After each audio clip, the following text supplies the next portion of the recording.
Welcome to the Spawn Chunks, episode number 330 for Monday, December 30th, 2024, pre-recorded on Wednesday, December 18th. This is a podcast all about Minecraft, and it is available across all of the major podcasting platforms, including a video version on YouTube. If you're interested in supporting the show, just consider subscribing. It's free, and if you enjoy it, you'll get more of it in your internet feeds. My name is Joel Duggan, and joining me, as always, is Christmas-ready Pixel Riffs, but we know him here as Johnny. Hello, sir. Hello, I kind of wish I got the Santa hat to go with the red and white outfit, or at least red and grey. I don't know what this is. Everyone always says this is my Where's Waldo outfit, so maybe a bobble hat and a cane and some glasses would have worked just as well. Joel and I have been chatting it up about what we've been doing to prepare for Christmas, because of course this is pre-Christmas. We're recording this, even though you're probably listening to it afterwards if you're not listening live.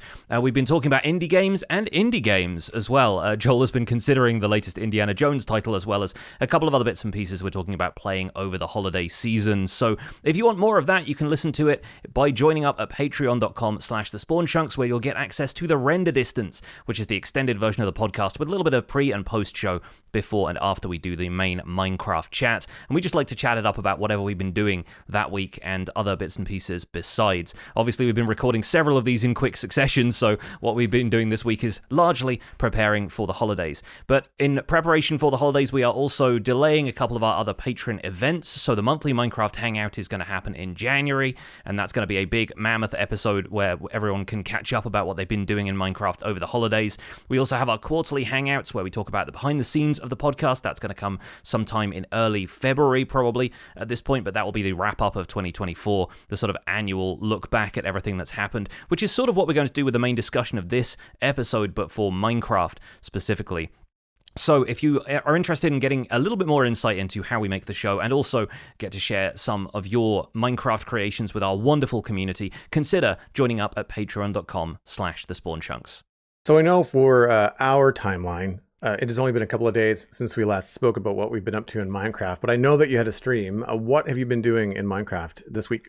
Well, the stream was a Choppin' Tuesday, so it was inevitably resource gathering, but I feel like what I'm doing now is stocking up for the new year. I don't have any projects that I want to start right before I go away to see my family for a week, and so I think the best thing for me to do was to do a bit of resource gathering anyway. I was trading redstone from my villagers, I was harvesting a bit of dark oak because that's what I'm lacking the most in the storage in my sort of central area, my main base. I was breaking down all the ores that I got from those 2 chunks I moss mined as well. I kind of decided I was going to keep one shulker box of ores in case, I want to store them and build with them at some point in future, but then just fortune the other shulker box. So I got a ton of coal, a ton of copper, and a reasonable amount of redstone and diamonds out of that. But I'm planning in the new year to go back into the more technical side of the game a little bit. I want to probably build my not fully automatic, but as automated as I could get it, copper aging facility, the most recent iteration, which I have built in creative but never in survival, because it involved a lot more of the automation of just filling a platform with copper and then sending a flying machine off and separating it into rows, which then further separate it by 4 blocks so it can age quickly and then automatically return it. Like, I've never built one with that level of functionality and survival, and I think that's going to go underneath the Windy City, just because I know I'll be working on that project for a while. I'll probably be using a lot of copper to build there also. So it seemed like the right place to put it, where I was going to be around and loading the chunks and being within random tick range so that everything could age properly. Maybe we'll see if I can engineer any more of it to include some of the newer components we have, like copper bulbs, whether that's just aging the copper bulb itself or using them in the functionality of detecting when things are switching on and off. But I'm not certain how that's going to pan out yet, so maybe a little bit of tinkering and creative before I bring the whole thing back into survival.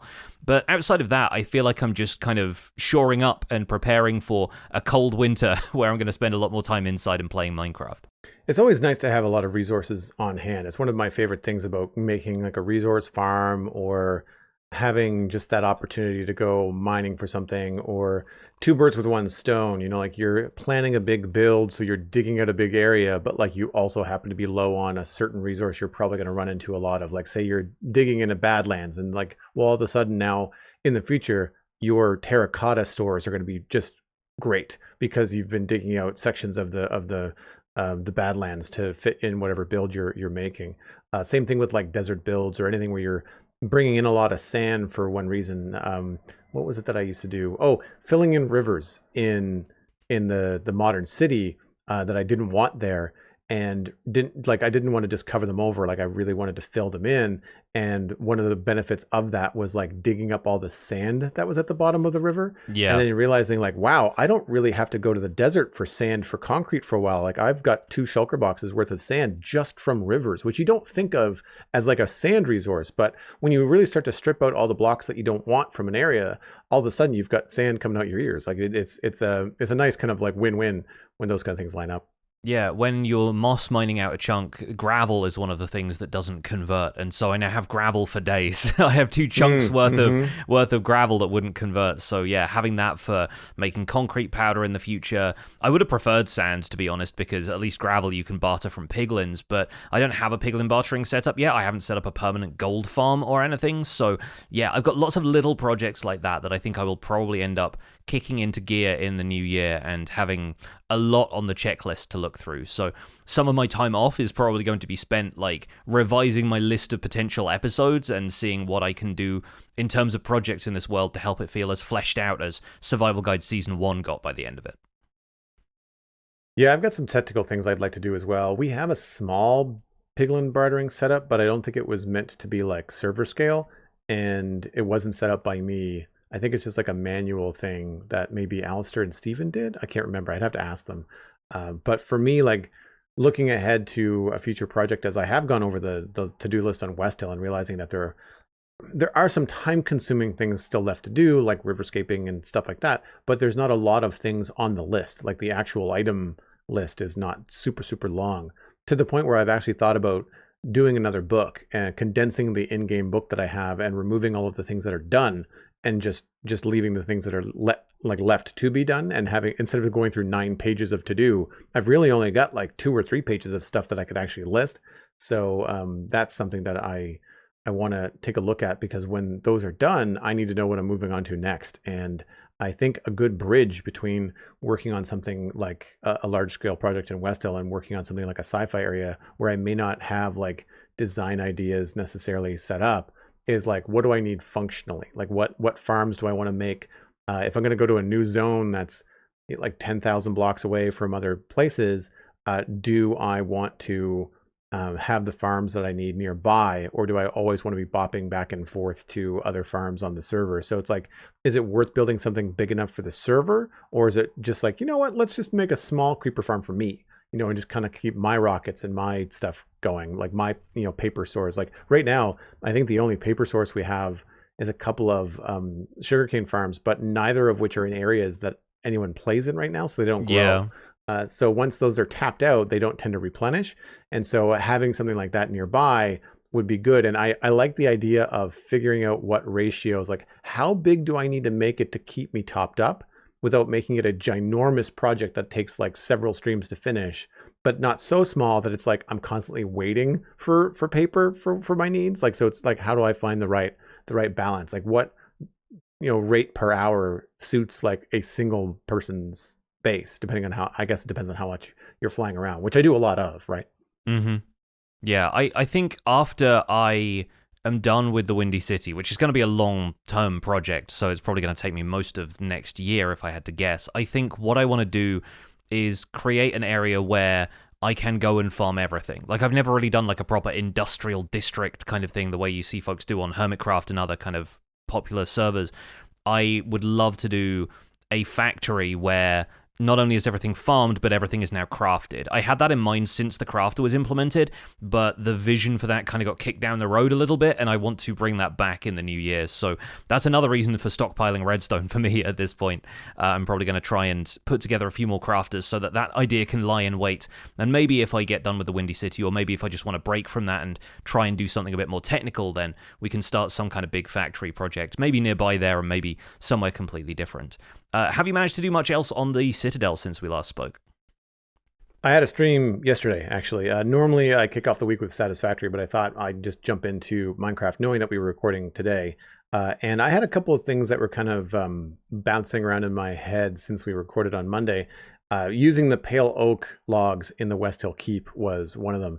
And I have a western facing wall that has a lot of really tall, one block thin windows, and there's pillars in between them. And I thought, I'm going to try to see what the pale oak logs will look like if I scale them up and put them in between the windows, knowing that it would be visible from the outside. It's not going to change the color of the outside, but because of the way that the andesite walls work, you still get to see part of the oak log around them. And of course, with the glass being transparent, you can see the sides of each pillar. And it worked out very well. The blue glass in the windows, or light blue glass, I should say, in the windows, goes over the pale oak logs from the exterior, and they're not like bright white. They're still light and they're still very visible, but it lightens up the build. It makes it feel fancier and really kind of elevates the space, which I really like. It does the same thing for the interior because you can see even more of the white inside because, of course, it's not completely obscured by the light blue stained glass. And so that really worked out well. And I was looking to add more white around, and I really wasn't happy with the first draft of the design over the entrance. And I realized that I was just kind of like shooting from the hip when I designed it.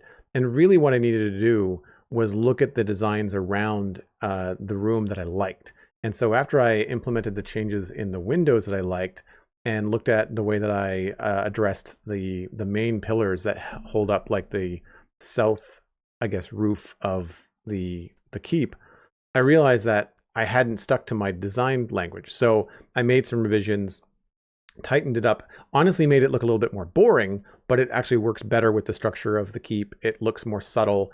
It doesn't interrupt the top space as much as it used to, and it gives me some opportunity to work in some texture. And so I realized that like it had all been brick wall. I moved that to just be a smooth stone wall with brick inlay. And so there's some texturing that's still a work in progress, but I think that I've really made a good step to kind of like, I don't want to say homogenizing, that's a word, but the wrong word, unifying kind of like the keep on all four sides. It's starting to look a lot more like one kind of mission. And I feel like the addition of new blocks and sprinkling the pale oak throughout has helped. It's given it some contrast. It's taken it to a different level from everything else around it. The floor is really fancy, and I've left the floor the way that it is, but the walls didn't match the floor. Like the walls weren't fancy enough. There wasn't enough fancy going on to warrant having such a nice floor in this build. So this is really helping. And I wanted to add one more piece of pale oak decor to the east wall. And previously it was a map, and they just weren't displaying the way that I wanted to. They looked kind of funny with shaders on, so I decided to remove them. And somebody in my chat suggested a fireplace. And I thought, you know what? You're right. Like this is a great big hall, bigger than even the mansion, and the mansion has got a huge fireplace in it.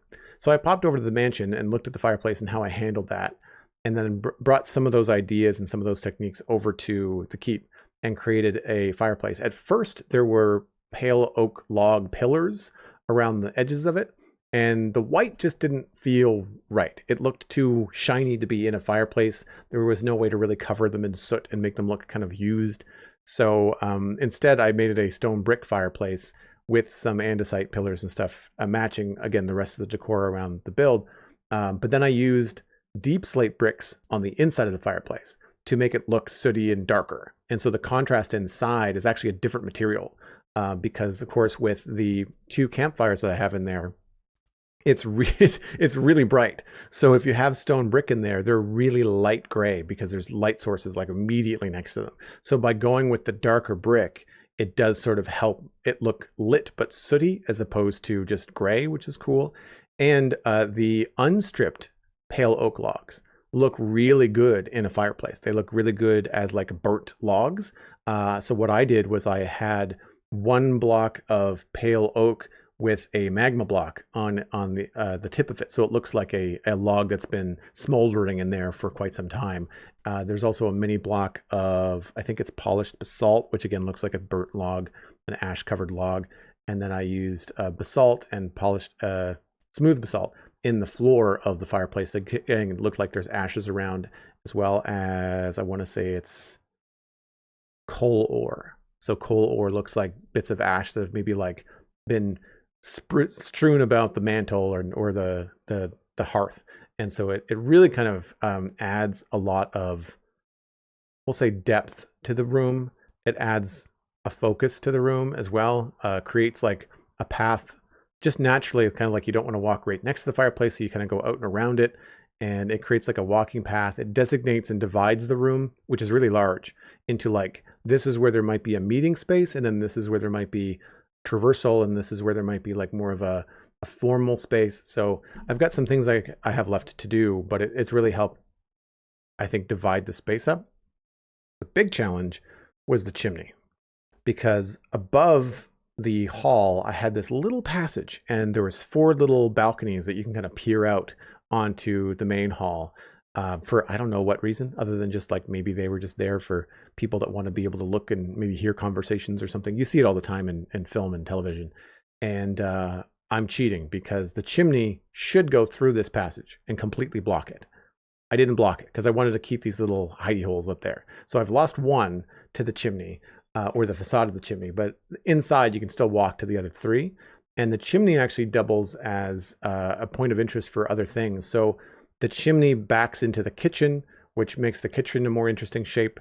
I might also be able to use the chimney functionally in the kitchen. I don't know how yet, but like maybe that's where they hang laundry to dry, because it would probably be pretty warm. Like, I don't know, I'll work out something useful for the chimney in the kitchen.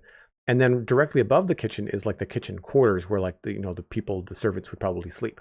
And the chimney goes through that section of the roof. So there was an opportunity to have like another fireplace, just a little 1x1 fireplace above in the sleeping quarters, which again would be very practical to keep everybody warm. But then the chimney would provide like the smoke duct and everything for that. So I like when I can try to make my Minecraft chimneys make sense, even though we don't have to. We could just kind of completely have them come out of the roof at a different spot than where the fireplace is. But I like the idea of this thing kind of like going through the structure as a whole and having it make sense. It's just something that I like to do with my brain when I'm wrapping my head around a build.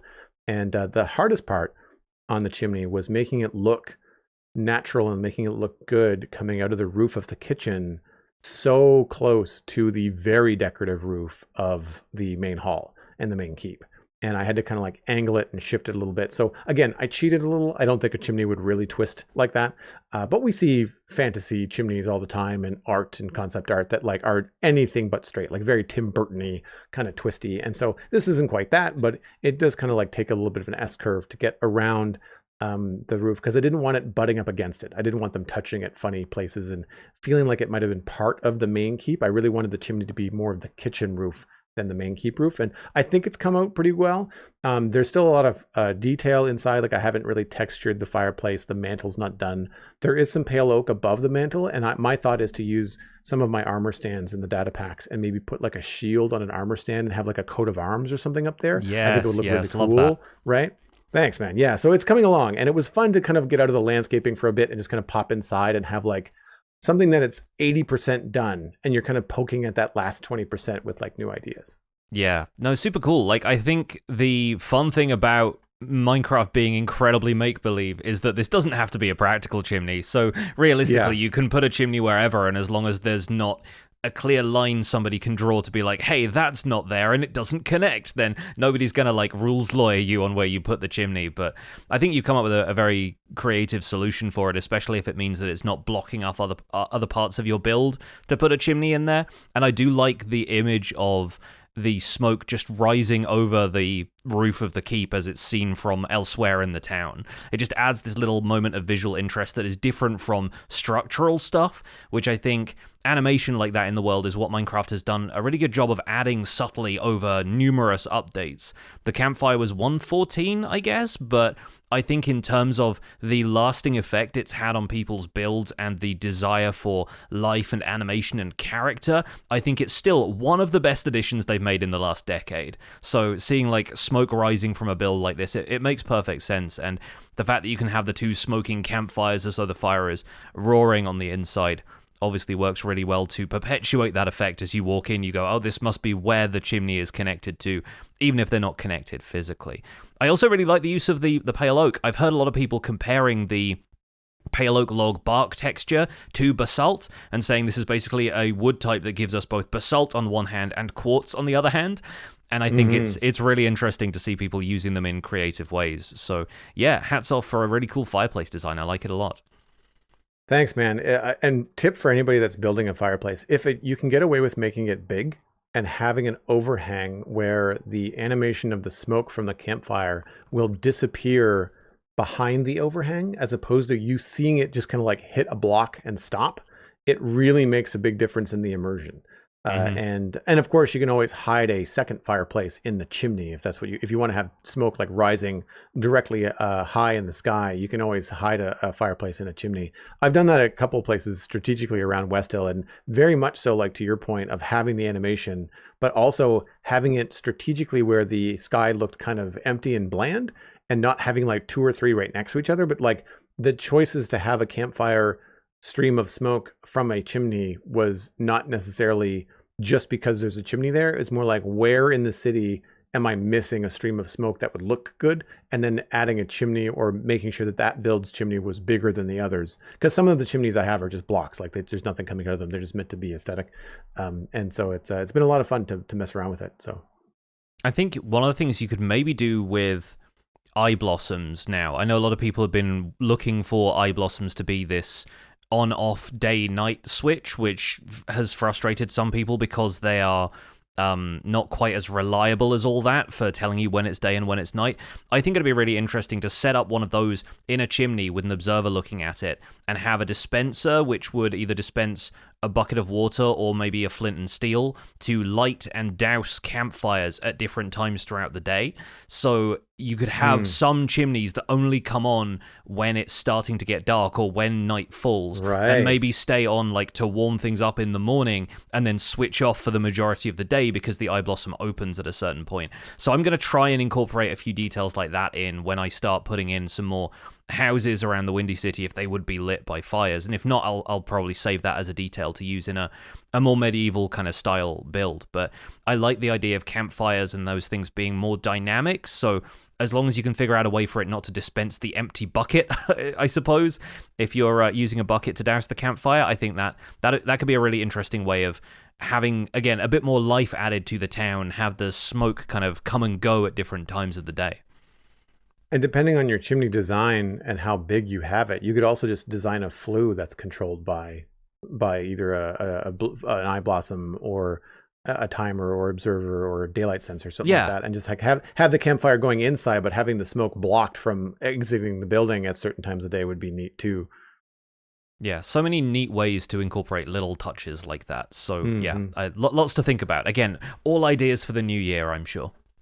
Well, speaking of the new year, we don't have any more news from Mojang coming into the end of December. Not that we expected to have anything. We do have a few reminders for our listeners, though. As far as our recording schedule, as we mentioned, this is the last pre-recorded episode of 2024. We will be back recording live on Mondays as of January 6th, 2025. So everything goes back to normal. Johnny and I will have had our little holiday break, and then we'll be back January 6th to record new episodes every Monday. So if you're a patron, you can join us live.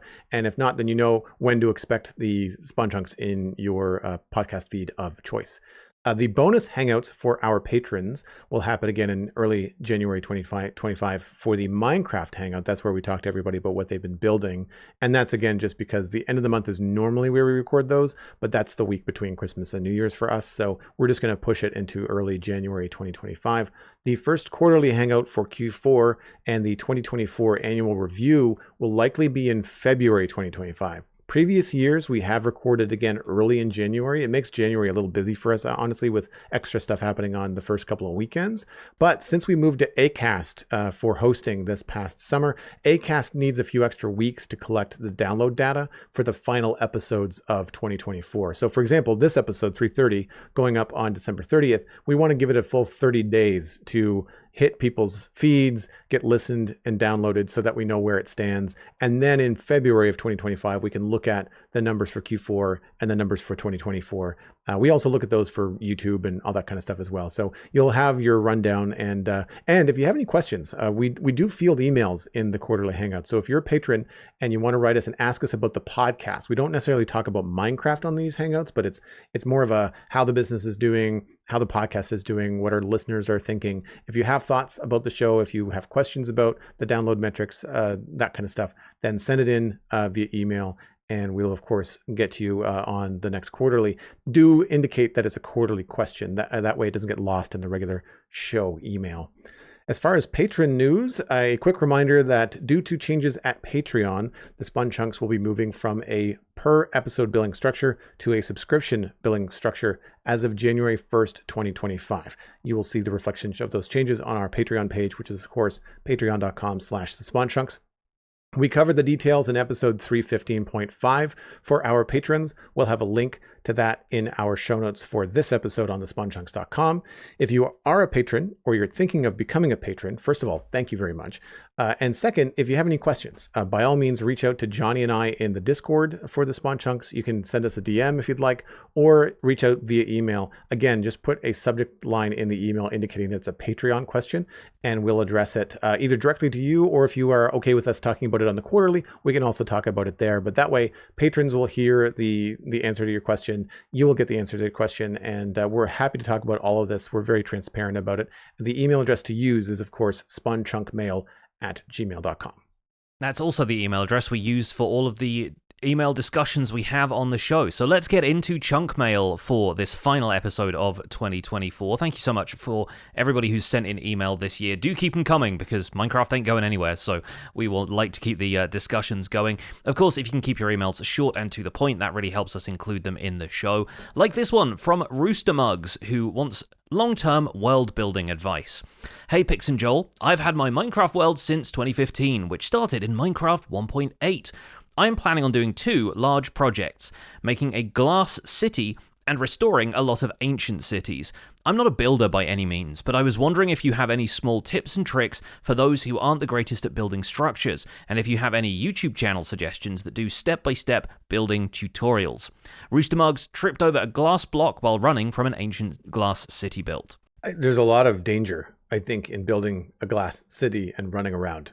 Yes. It's a good thing there's not like physics like that in Minecraft, and that you can walk into glass and not have it shatter, because, man, I would not want to have to tiptoe around a lot of my builds. Yeah, what is the Minecraft term? People in glass houses shouldn't mine stones? Is that the version that we have? Something like that. Anyway, so naturally I'm going to plug myself briefly. I have a few tips and tricks for building tutorials. I have an old series of one chunk tutorials, which are really fun builds on their own, and it would be really interesting to see a lot of those converted into purely glass structures. I can imagine like a castle keep made out of glass would look like a really interesting build, as long as you can find all the right substitutions. And this is where I'm going to provide a little bit of advice here myself.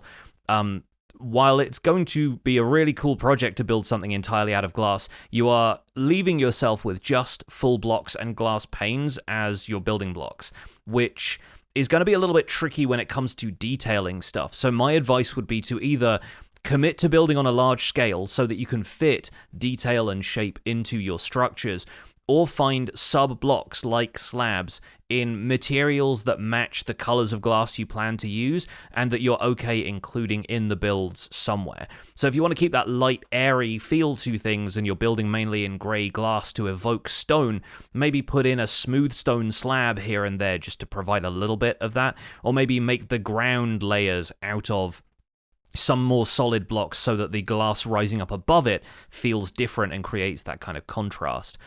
Or maybe introduce a solid element into the city like walls and terrain, because I think the major problem with building using glass, depending on how you treat glass, if you have a resource pack and connected textures and that kind of thing, but they have a tendency to blur together if you've got multiple layers of glass behind each other.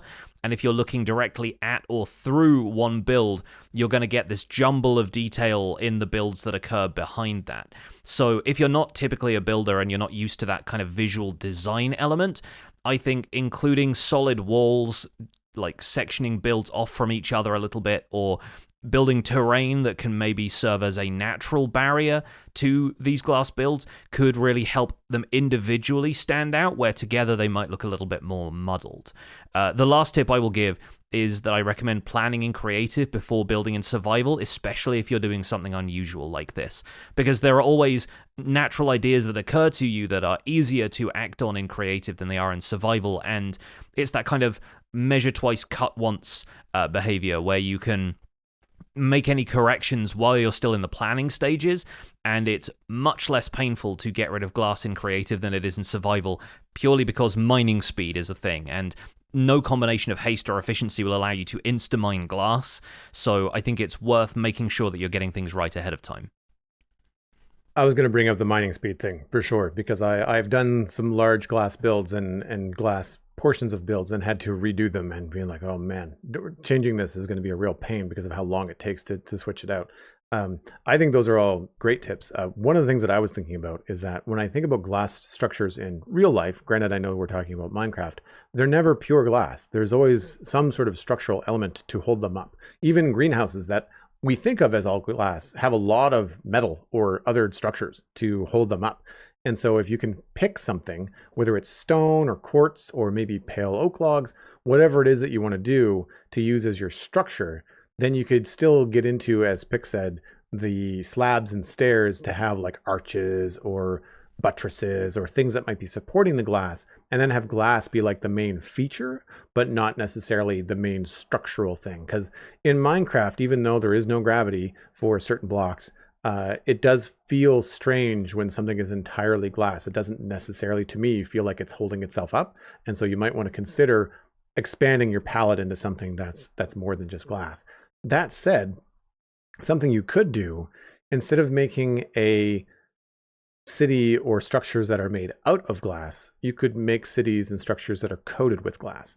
Something that I like to do in our nether builds is use glass almost like a glaze. So it means building your walls thicker because you have to add a layer of glass on top of it. But one of the cool things there is that you open up all kinds of different colors in Minecraft. So for example, if you have gray stone, but you put pink glass over top of it, it becomes kind of like a pinky stone, especially if you can't see the edges of the glass. So one of the things that you could do is build your city out of like basically any block you want in Minecraft, knowing that you're going to be putting a type of glass or colored glass or something on top of it. And that could be really interesting because then you're going to see the structure, but almost like you're looking through ice or a frozen lake at the bottom. You know, if you've ever been on a lake where it's only like 2 or 3 feet deep and it's frozen, you can see everything underneath. That kind of stuff is really, really cool and could provide you with some ideas, you know, in Minecraft in terms of like how to approach restoring an ancient city or covering it in glass, or like what would it look like if it was melted or frozen or anything. Like there's the sky's the limit as far as how you want to interpret that and create the lore around it. As far as YouTube channels and stuff goes, I mean, obviously Picks would be on the list, but also former guests of the Spawn Chunks. We haven't had Germsy Boy on, but Germsy Boy is a builder that you might want to look out for. And Fwip and Mythical Sausage have both been on the show, and they both do specific builds, especially Mythical Sausage will have step-by-step, block-by-block tutorials that you can find on their YouTube channel. And on Instagram, again, you can find all these folks on Instagram as well. I like Snarple. There's not a lot of block by block, but talking about what's possible in Minecraft and thinking outside the box. When I see stuff from Snarple, I go, wow, like that is really using blocks in ways that I just would have never really thought of on my own. And so you can get inspiration from folks like that and maybe interpret that into however you're doing your glass cities. Last, I'll suggest things like Pinterest as a way to look up a specific kind of build. And rather than looking for builders, I would say look for the kind of thing that you want to build. Glass chapel, like be specific, you know, glass castle.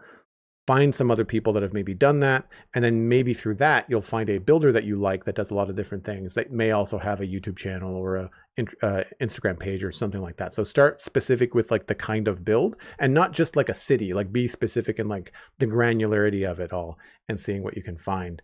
And then infrastructure. If you're going to be building this much glass, like where you're getting your sand, how you're smelting it, what's your fuel source, you know, how are you going to be doing all that? There are some steps that I think will make your life a lot easier creatively if you take the time to like build a super smelter, or, you know, find a really large desert that you just designate as like, this is my mining desert and I'm going to hit this for a half an hour every time I play Minecraft. Otherwise I'm going to run out of sand. So there's stuff like that definitely to consider when embarking on it, but it sounds cool, and let us know how it goes. Yeah, absolutely. We'd love to see screenshots of this in a follow-up email at some stage if you've got something to share with us. Or maybe even if you're able to become a patron, you can share some of that stuff in our monthly hangouts. Either way, best of luck with the project. Looking forward to seeing how it goes. Second email comes from Mumbler, Mineshaft Update. Hi, Pix and Joel. I was looting a mine shaft in my world, and I realized that these structures would be perfect pairing to update along with mine carts if and when that were to happen. Mine shafts did not get an armor trim when most other structures did, regardless of outdated status, like jungle temples.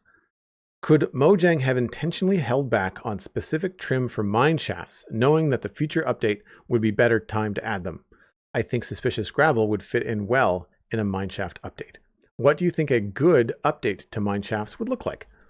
Mumler rode a minecart off the edge of a cliff and into a lava pit, escaping a swarm of spiders. Yeah. Did you really escape, or did they send you right where they wanted you? I don't know. That sounds like the spiders had that trap laid already. They are getting more intelligent the more and more they spend time in those mine shafts. Yeah. I like the idea of a mine shaft update paired with minecarts, because minecarts being updated is kind of like bouncing around in the experimental features right now. And it would make sense to pair them with mine shafts as far as an update when you look at the size of recent drops. Bundles of Bravery, the Garden Awakens. There are mechanics, a couple of blocks, maybe a new biome. I think instead of a new biome, updating structures like mine shafts that are everywhere, I think is a great way to add a fair amount of content without having to add like a whole new biome to the game. I think it's a good opportunity to add a little bit of something for everyone as well. There could be new mechanics, new redstone mechanics, new adventure gameplay features. For example, Mumler mentioned like an armor trim, and perhaps even new building blocks. Pie in the sky for me would be something like a crossbeam, something like a wall that goes horizontal, the kind of thing that you might see like supporting mine shafts or the beams in mine shafts, which would make sense in context, but then also be able to be applied in so many other Minecraft builds. Like that would just be something that lots of people with imaginations could take and run with and have a lot of fun with. New mine shafts to me would be a cool place to showcase new minecart mechanics in the game without having to like go to a wiki or still listen to a podcast about Minecraft, but you'll be able to find it more organically in the game. I also think that mine shafts, even though they did just get updated with 118 and how I think it's dripstone caves and other structures, the way that the mine shafts would like hang from the ceiling or be supported from the below, like they updated that kind of stuff about them. But I feel like it could be better engineered with like the way that Piglin bastions are designed, the way that trial chambers are designed. If mine shafts had like a trial chamber type segmented layout and different versions, I think it could be a little bit more interesting and definitely offer some more gameplay experience, I think, for players as well.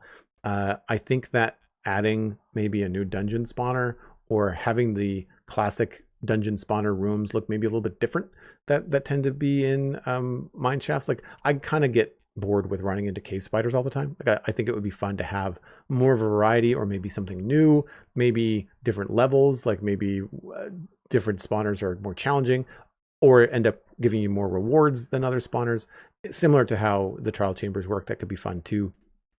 And right now, I think the most straightforward thing I can think of is the only two versions of mine shafts are oak and dark oak, if you happen to run into one in a Badlands biome. Well, there's lots of different wood types in the game now.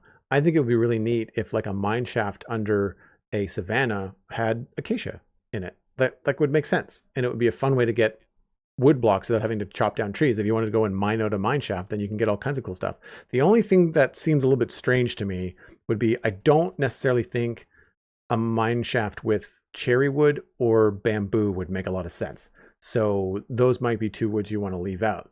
But a pale oak mine shaft could be really cool looking. Now, I don't know how you would designate that, because mine shafts can run under multiple biomes. Maybe it's where they originate, or vertically where they are in the world. Like, do you differentiate between the grassy, plains on the surface and the lush cave that it goes through? Like, does that make it a different thing? Like, so there's some questions I would have about how that would work mechanically, but I think that would be kind of like where I would want to go for a mineshaft update. What about you? I personally really like the idea of a Barbie's dream house mineshaft that's decorated all in cherry wood. Everything's all like pink, and like between that and the pale oak, pink and white for a mineshaft is just like the My Little Pony version. I love it. No, I honestly I haven't heard many people call for an update to mineshafts. I think they're a structure that people tend to just take at face value and think, yeah, this feels like a natural part of the game because it's Minecraft and because there are elements of the game that you feel like you're stepping into a world that's already been inhabited, whether by people like you or people who had similar technology, and so the mineshafts feel like a natural part of that, and they're already pretty good.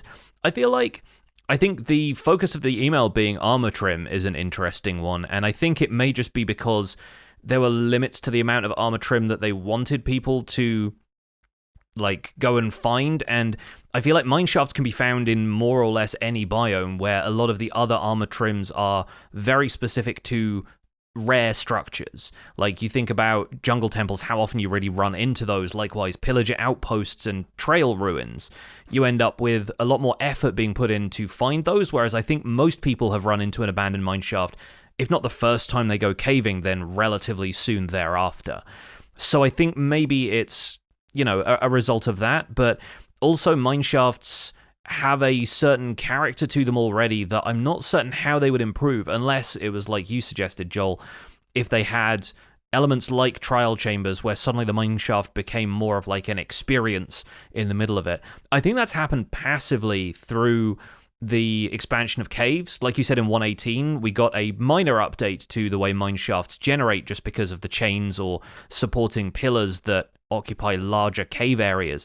And I think that alone changed the way we view mineshafts, because suddenly there will be entrances and exits to a mineshaft out into a much larger cave environment, and that can include Lush Cave, or they go through a geode. I find a lot of them go through geodes now because they generate around a similar elevation, and that's always exciting for me. I feel like the miners stumbling upon a geode or giving me the opportunity to see a geode that's got this natural entrance to it, I think is often really fun.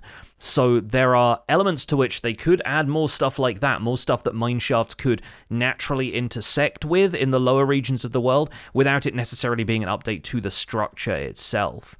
As far as minecarts, though, minecart rails certainly play a role in mineshafts, and you obviously have the minecart chests where you get loot from, but I never see a mineshaft as an opportunity to rebuild the rail network inside it. Like, I'm never using the rails. If anything, I collect them or I leave them alone. And half the time I'm treating them as a landmark to find my way out of the maze-like structure of some of those. So I'm not certain if mineshafts would be the best place to reintroduce minecart mechanics. I think also that many players will just discover them on their own because minecarts are used frequently in other places.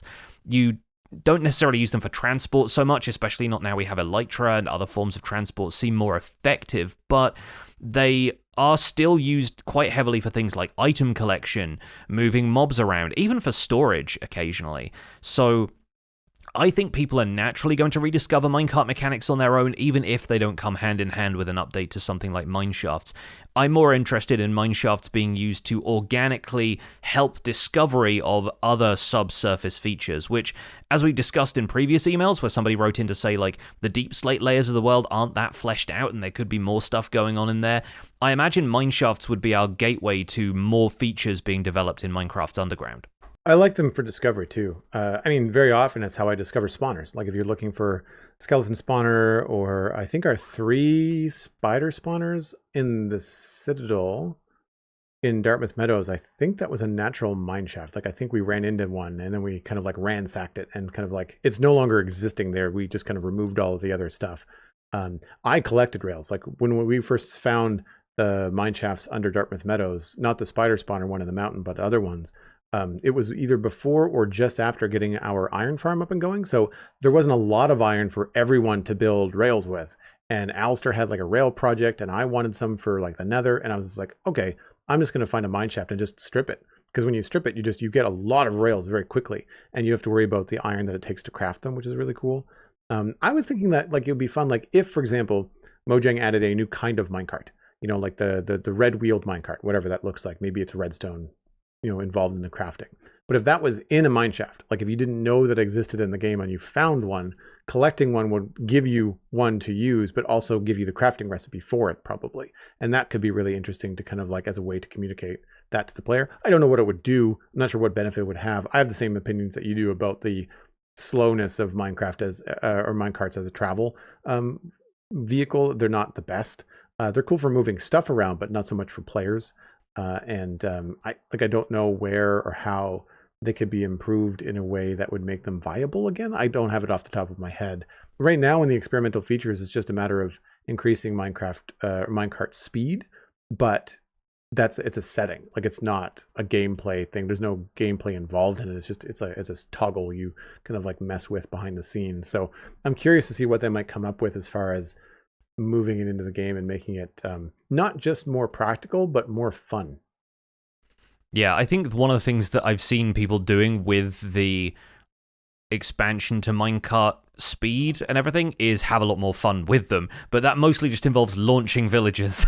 I think that's an unfortunate side effect of doing anything like that in Minecraft, is like, how can we use it to make villagers' lives worse?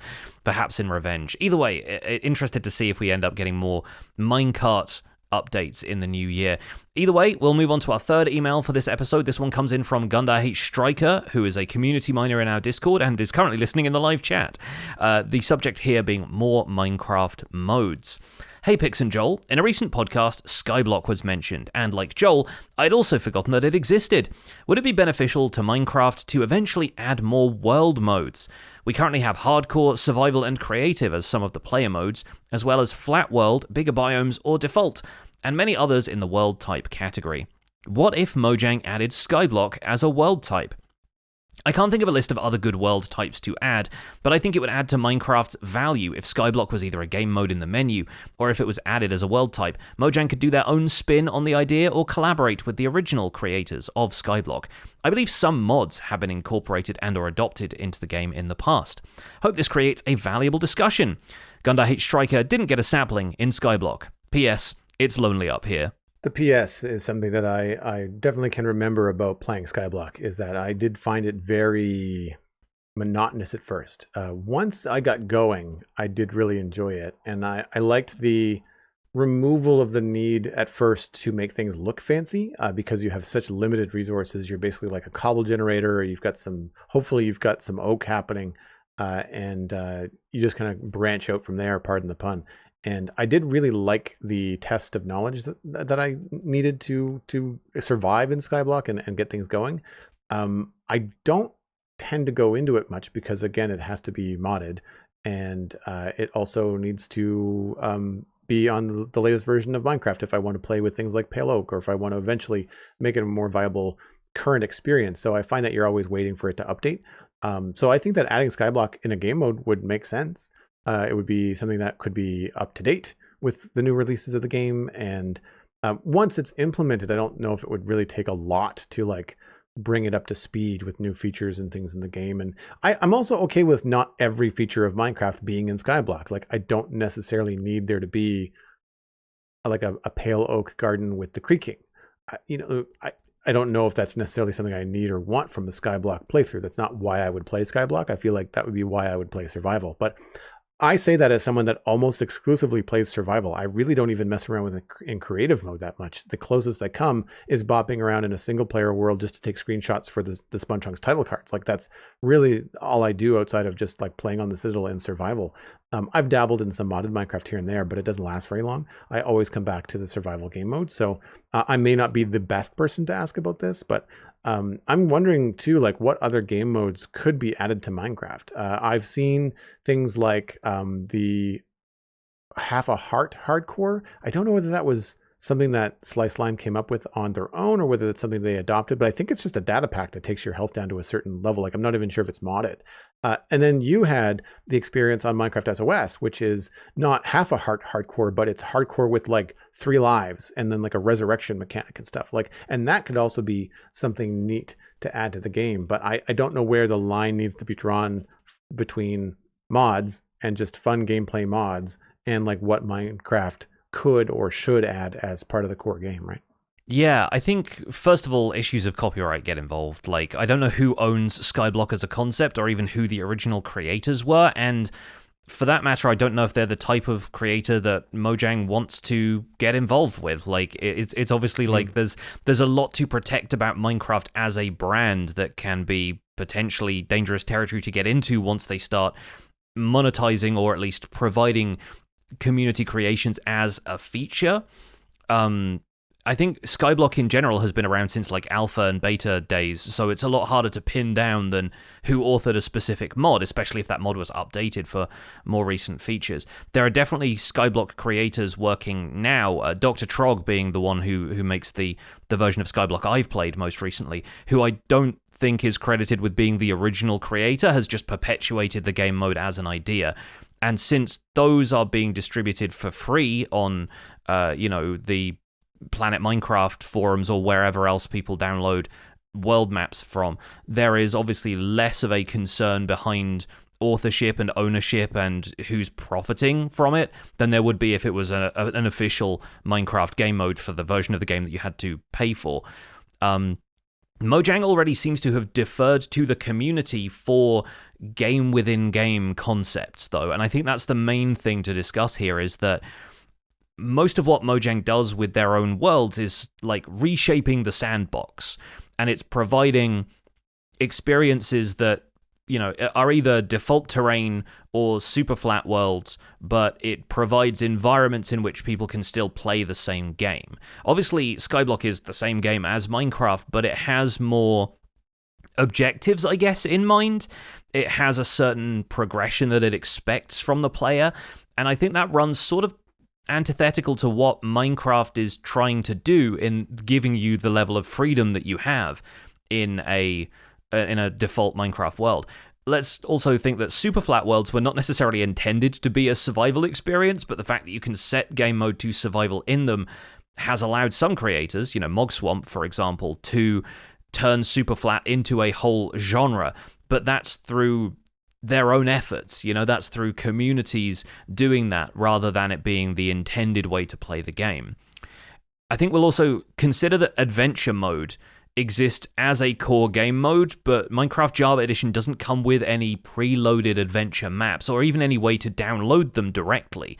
That's sort of independent research and community stuff that you have to do on your own. Obviously on Bedrock you have the marketplace, so things are a little different there, but that is community created content still, which is often just allowed to participate in the marketplace by Mojang and often partnered with Mojang. But I think the main thing is whether or not the community's efforts like that are considered rewarded by being introduced into the core game of Minecraft, or if it's more like a handing over of responsibility for it to Mojang, and whether that's really even a burden Mojang wants to take on. If Skyblock was added as a game mode, it would become their responsibility to make sure future updates were compatible with Skyblock, whereas right now it's whoever authors that Skyblock map's responsibility. It's the community's responsibility to do it.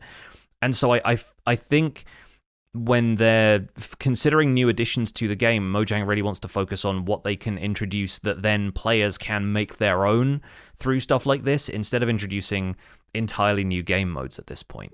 That's just my 2 cents. Like, I'm not certain how they feel internally, but I think the player creativity and that stuff is something they don't necessarily want to tread on the toes of.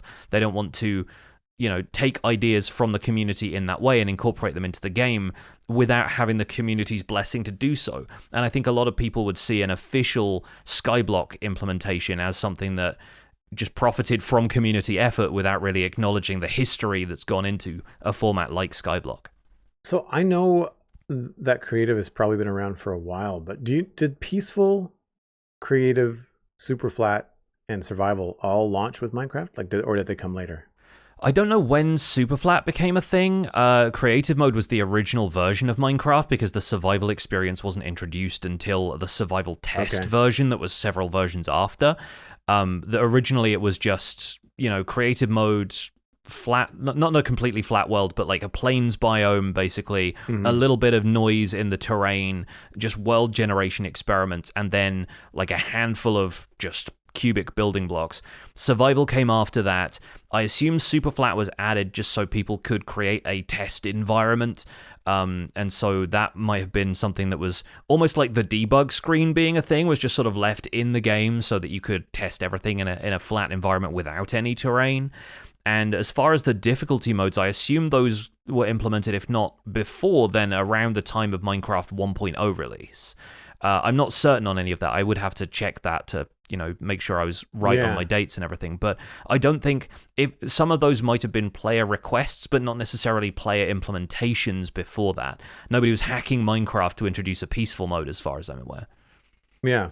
And I don't look at peaceful mode as something that is like updated and maintained by Mojang. Like the decision to add creaking into the game does not affect peaceful mode. Like you just don't get them, right? So like I can sort of see the point of wanting to maintain and update Skyblock, but then like they don't maintain and update peaceful. They don't make decisions, as far as we know, or can interpret about Minecraft with peaceful mode in mind. It tends to be like, if it works for peaceful, great. If it doesn't, well, that's your choice that you started a peaceful world. Like it's kind of like on you, the player, if you're not feeling like you're getting the whole game, because they're not developing with peaceful mode in mind, I don't feel. And I sort of look at Skyblock, maybe incorrectly, as like the opposite of Superflat.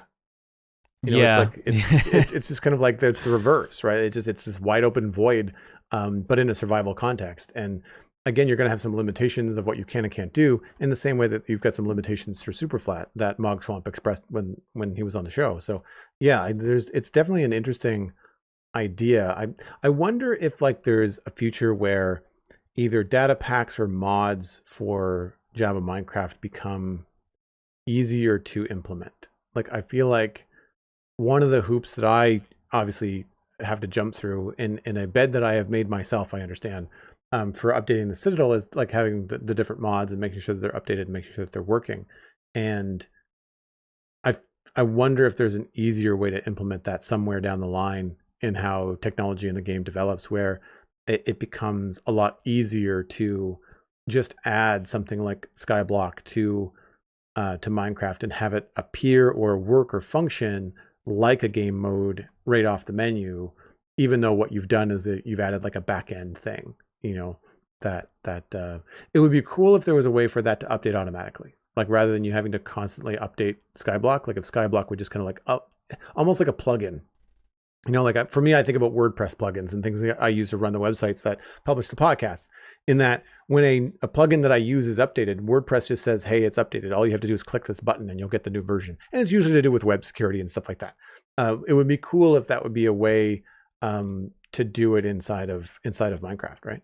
I think what you're talking about, Joel, is a modding API, and that's a whole can of worms I don't want to open right now. Sure. But I think that's sort of the job of things like mod launchers or Forge or Fabric, to allow you the interface that updates things in the background for you. Like there are a lot of mods that have auto updates as part of the feature set now, and I think it's not necessarily something that Mojang themselves are interested in developing, but it seems like the kind of thing that you get more on Bedrock Edition, with marketplace maps needing to be updated to the most recent version for them to run and be compatible, because Bedrock auto updates, or at least if you accept an update, then you can't roll back to play that map that only worked in 1.19.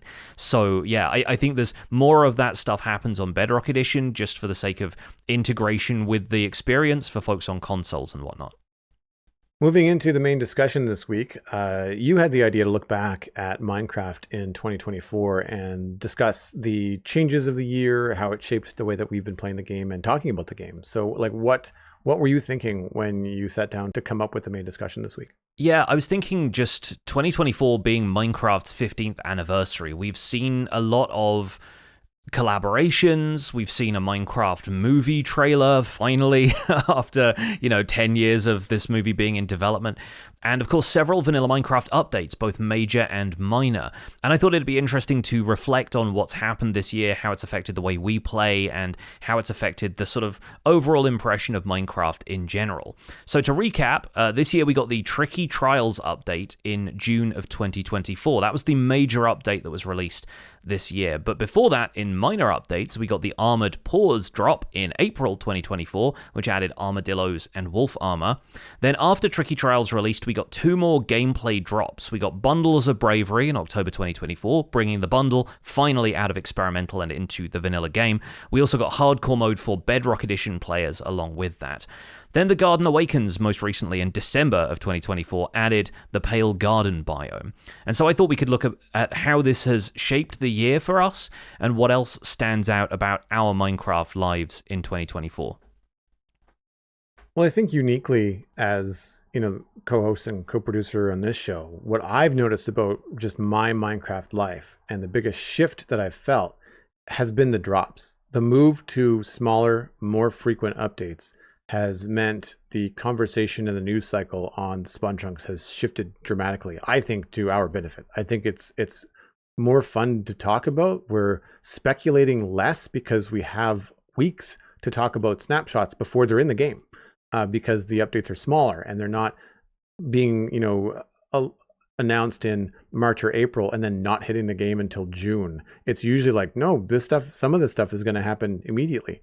Some of the experimental features are still bobbing around. Like sometimes bundles, or minecart updates are in experimental features for a very long time and don't really get talked about beyond when they're first announced, or there's an update to them. I do find that experimental features adds a layer of complexity to the drops and we'll say feature clarity that has become more of a challenge, it's not so much difficult. We have to be very clear and almost segmented when we talk about this stuff on the show to not confuse people, because it can be very confusing as to what feature is going to go with which drop. I find that can be a little bit tough to wrap your head around sometimes if you're reading through things quickly, or if snapshots happen quickly in succession, where like, here's a final snapshot for this feature, but in this snapshot, we're moving this experimental feature into regular features and it's not 121.3, it's 121.4. And like that kind of stuff can be really granular and it's important to track it accurately. And that's, I think, been the major, shift for me in how I think about Minecraft and how I think about what's coming. I no longer find that I'm, frustrated when I'm looking at a new feature like Pale Oak and thinking like, oh, cool, that's coming to the game. I don't want to make that build that I have an idea for until March because it's going to be 6 months. I can say, no, I can start thinking and planning now because it's probably going to be here before Christmas. And I think that that's really exciting. I think it changes the maybe even pensive way that people are really steeped in Minecraft think about the game and think about what's coming and how often it's going to update.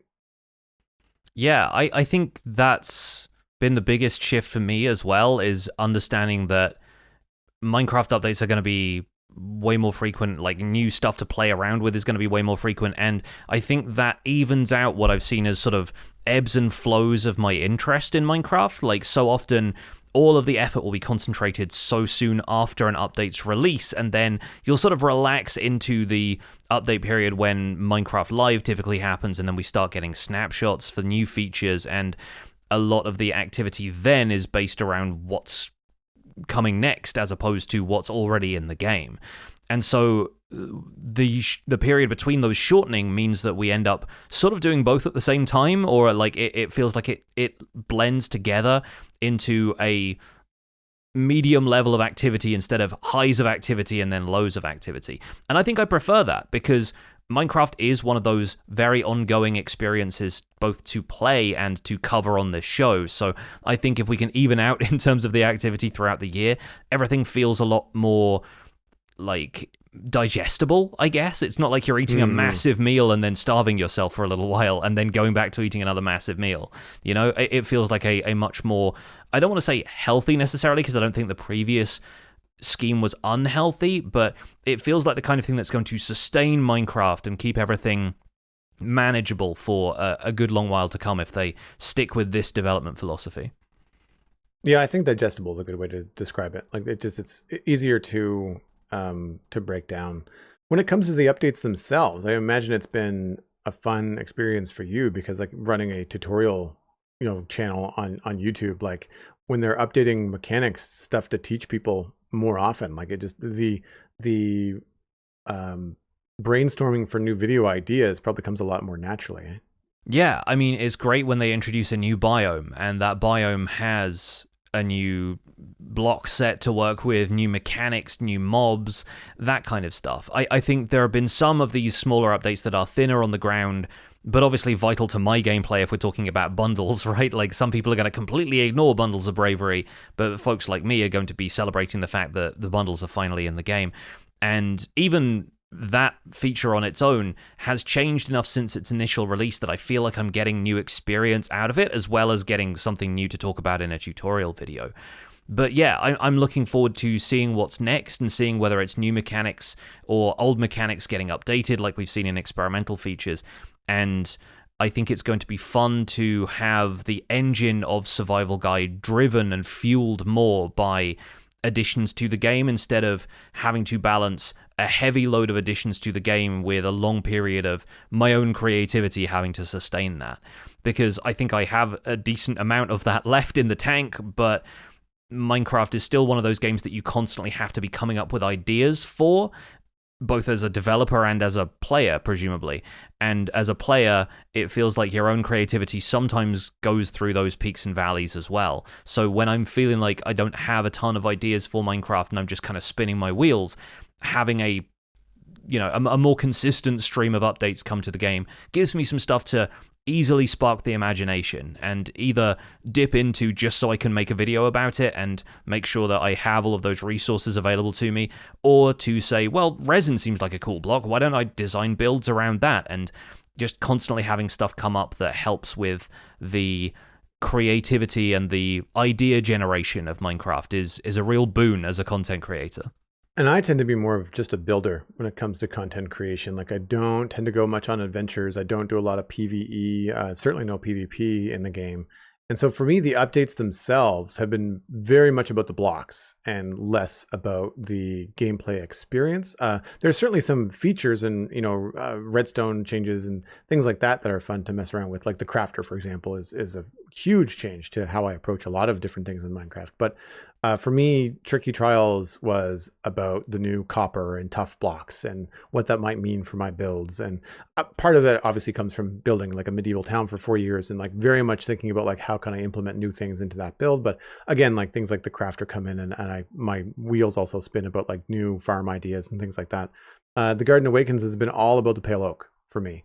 I have not yet figured out a lot of uses for pale moss and the pale oak leaves. I'm sure they will come, but it's only been a couple of weeks. I haven't had a lot of time with them. But pale oak and stripped pale oak has been the driving force between experiencing that biome, collecting resources from that biome, and working how I'm going to put those resources to use in other cases. Again, right now it's a focus on West Hill, but I could very easily find other uses for white logs and white wood and all that kind of stuff in other places. I mean, we mentioned like a Christmas village, just the other week on the show, and we don't do that on the Citadel, but I mean, we could in the future, and that kind of stuff could come in very, very handy. But it's been very like block and build focused for me this year. I found in terms of like how I think about what Mojang is bringing to the game, I tend to go, all right, well, it's cool, it's interesting for the trial chambers for people. Like that's good if you're into it, and I think it's cool. Like I'm not saying it's a bad thing at all. It's not that it's something that I will actively avoid forever. It's just it doesn't seem to like grab me in the way that new blocks and new building materials does in the game. Yeah, that's fair. I think it's difficult because you have a more specialized gameplay mindset than I do. Like I feel like I'm trying to celebrate every aspect of the game as I go through it and trying to use every part of it. Whereas people who are more into stuff like Redstone are going to be thinking, well, the craft is the biggest thing to have happened for a while. There's a few things coming in with the Pale Garden, but the majority of those mechanics don't feel super geared towards the technical player. You build a resin farm, you explore some of the mechanisms of creaking comparator, creaking heart interactions, and then you sort of go back to what you were doing before. And so, yeah, I think building in this game is obviously the long-term reward kind of mindset. It's like, you're waiting for a new block every so often, but for the majority of it, you're just looking for whatever the next objective is in your individual projects. And yeah, hopefully we'll see more building blocks, and I think more collaboration with the community on what those blocks should be, along with Mojang bringing their own ideas to the table. I think whenever the art team has talked about new additions lately, they've talked about stuff that feels like it's missing from the block palette, or things that players have asked for a long time, like white wood for a white picket fence and that kind of thing that feels like a desirable aesthetic to players. They have their finger on the pulse of that stuff, but some of these changes, like resin being an addition, kind of came out of left field, and a lot of people were surprised by the color. So I'm curious to see if they continue to keep their ear to the ground with that stuff and think maybe the blue palette needs a bit of an update. Maybe, greens and reds need a bit more stuff to fill in the gaps here and there. Maybe we go really extreme and, they can't exactly invent colors that nobody's imagined before, but in places nobody's imagined before is the potential. I think there's been a bit of percolating around like the idea of an end update from within the community for several updates now, and I'm curious if 2025 is maybe the time when they let that cat out of the bag, but we will have to see. In the meantime, of course, other collaborations, other brand projects and stuff have come up. I think the biggest one to talk about really now, even though we've been talking about it on and off for a few episodes really, is the Minecraft movie, which launches, I believe, in April of 2025. So it's only a few months away at this point.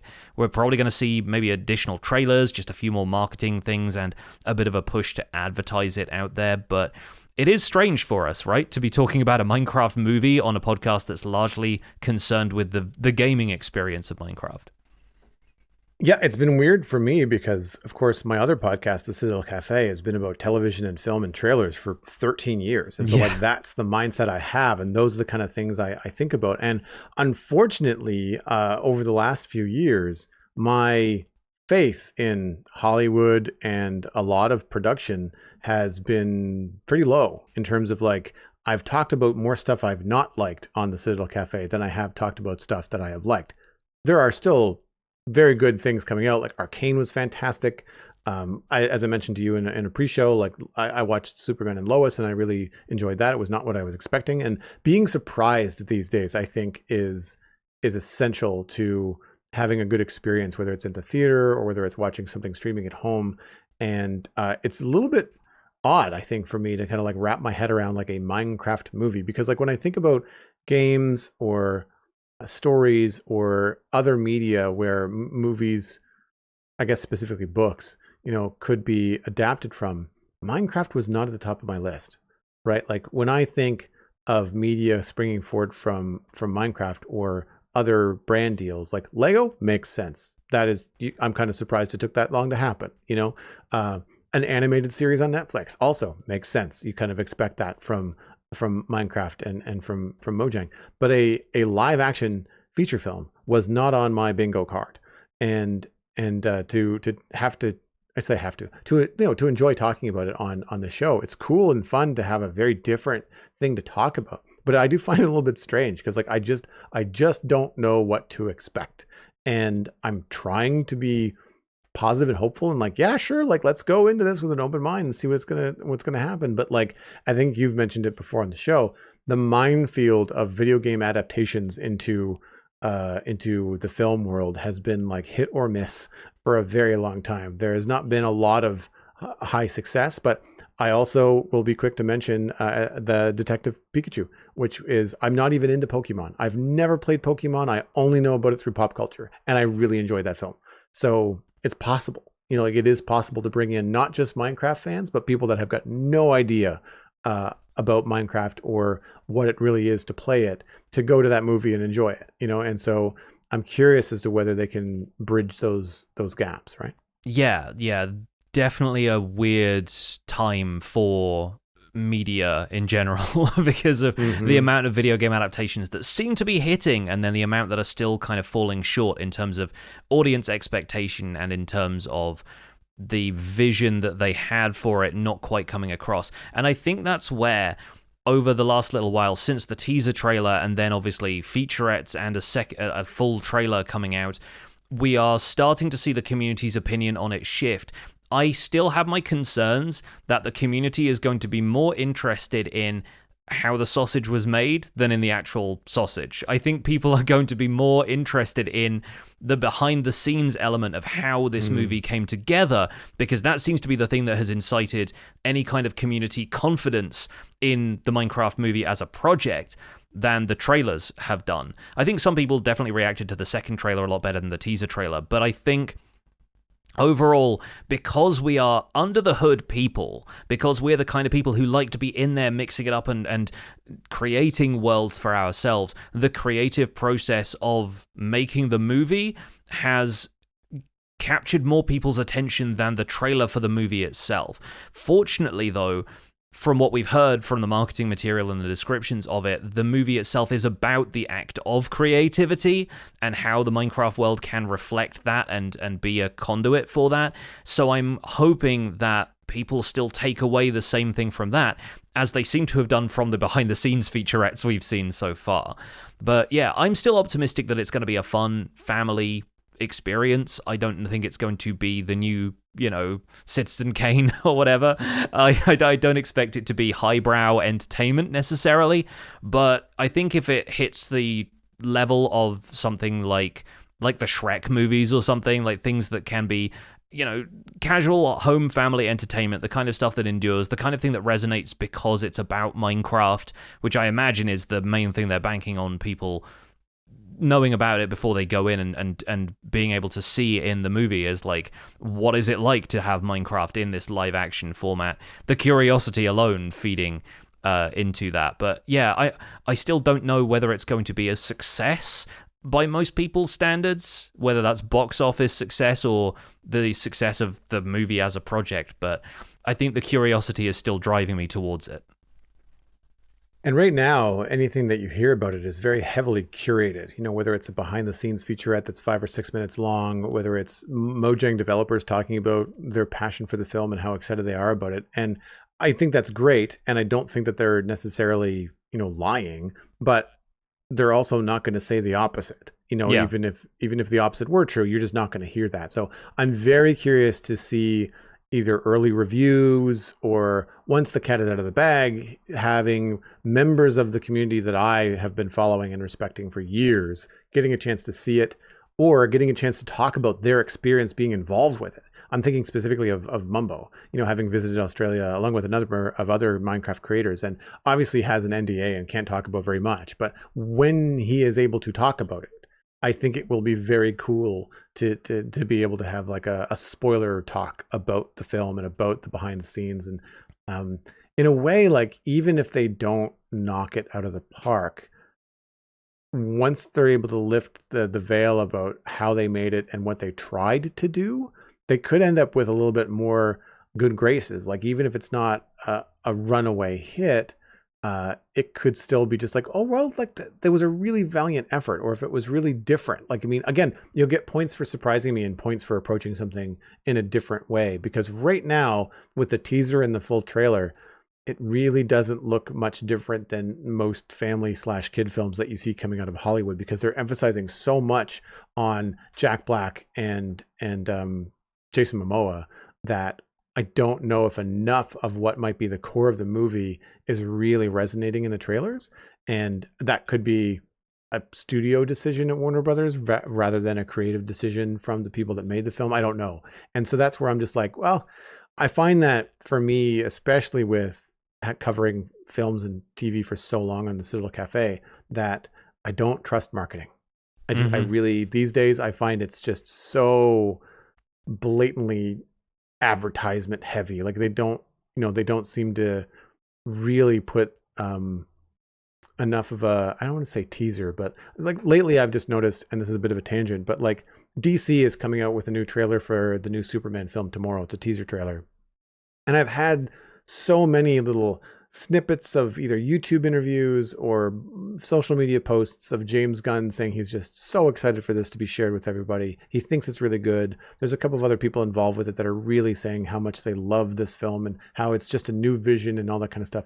And that could be true, but it's being said so often to me on so many different media channels and so many different places that it feels false. Like, it feels like a little bit too much, hey, it's going to be really good, no honest.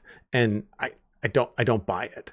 And that is on like either me or just like media and Hollywood in general, not necessarily putting that on DC, just saying like in general, when things get hyped up this much, they're farther to fall. So I'm curious as we get closer to the Minecraft film, if we're going to see a lot more hype, if there's going to be like, New York billboards and like big Super Bowl trailers, what's the level of promotion going to be for this movie? What's the marketing budget, for this? And is it going to be really everywhere? And is it going to be successful purely on the install base of Minecraft players that are just going to go either one, because they're excited to see it, or two, just because they're curious and they've got 15 years in this game, or and have had it as part of their life for so long. Like, I don't know, like, how do you gauge the success of the Minecraft movie, right? Like, is it going to make all of its money back and then some, but still get critically panned? Like, who knows, right? Yeah, I just want everyone to go in with an open mind, I guess. Like, I feel like the risk always is that people are going to go into this with Minecraft being so heavily different. Like, it's not like Detective Pikachu felt like something where it was our world but slightly different, like with the Pokemon added into it and everything, whereas this feels like a trip into a whole other world. And I think the biggest risk is that they end up with adults and critics alike just being like, I didn't get it.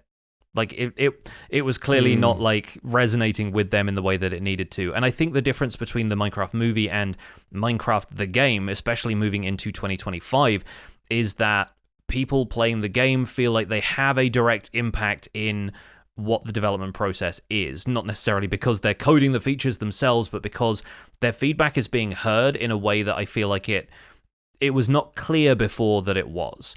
We ended up with stuff like mob votes and things like that, where it felt like players' voices could be heard, but it was just to make very specific choices, whereas now it feels like player feedback is so much more of a consideration, or a better communicated consideration, when it comes to shaping new features of the game. And that's what I'm hoping players can look forward to more of in 2025, is feeling like they have a hand in this game that's such an important part of their lives. That's where we're going to wrap up this episode of The Spawn Chunks, folks. Thank you so much for listening. You can find more information about the show and links to some of the stuff that we've talked about over at thespawnchunks.com.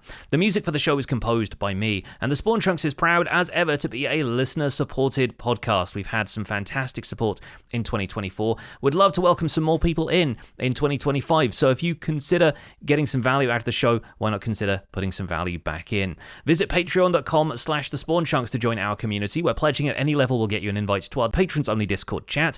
You can listen to the show live when we record it every Monday. We'll be back into our usual recording schedule as of January, so stay tuned for the Discord events that'll pop up to let you know when a new episode is being recorded. We currently have 308 patrons, which is steady on from the last recording. We'd love to welcome more people in the new year. Special thanks go out to our content engineer patrons, Hunter555, Jumbo Sale, Mindtrip Media, Party Voyager, and Yitz. Thank you all for your support on this episode. Sharing the podcast with your friends is the easiest way to support the show. You can find us at The Spawn Chunks across social media. New episodes are available on Mondays on all of your favorite podcasting platforms, as well as the video version on YouTube, which comes out shortly thereafter. You can email the show at spawnchunkmail@gmail.com. The RSS feed is linked at thespawnchunks.com, and the patron-only RSS feed is on the Patreon page. That's where you can listen to the render distance, the extended version of the program. My name is Johnny, but online I go by Pixelriffs. You can find most of what I do at youtube.com/Pixelriffs, where the Minecraft Survival Guide is currently in its 3rd season. I stream 3 days a week on Twitch, where I do behind-the-scenes work for my YouTube series and play other games besides. I'm probably back on my usual schedule as of about now, if you're listening to this when it's released. I'm also the voice of the unofficial Hermitcraft recap, which you can find through a quick YouTube search. And aside from that, I'm at Pixelriffs on Blue Sky and Instagram. Joel, where can people find you online?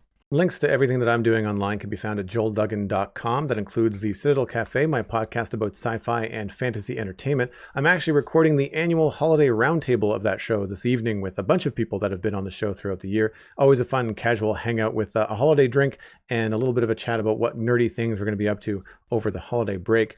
I'm Joel Duggan on social media, very easy to find. Same thing with Twitch, Joel Duggan. I stream Tuesday through Saturday, bouncing right back and forth right now between Minecraft and Satisfactory. And I want to say before we go, a big shout out and thank you to all of our listeners over the course of 2024. The show has grown. It's been great to see support. It's been great to hear from you in the email. The email has continued to be a great way to support and keep the conversation going on the Spawn Chunks. And we both really, really appreciate all of your ears and eyeballs now on the video version of the show. Thanks for visiting the Spawn Chunks. The world outside is infinite, and the new year awakens.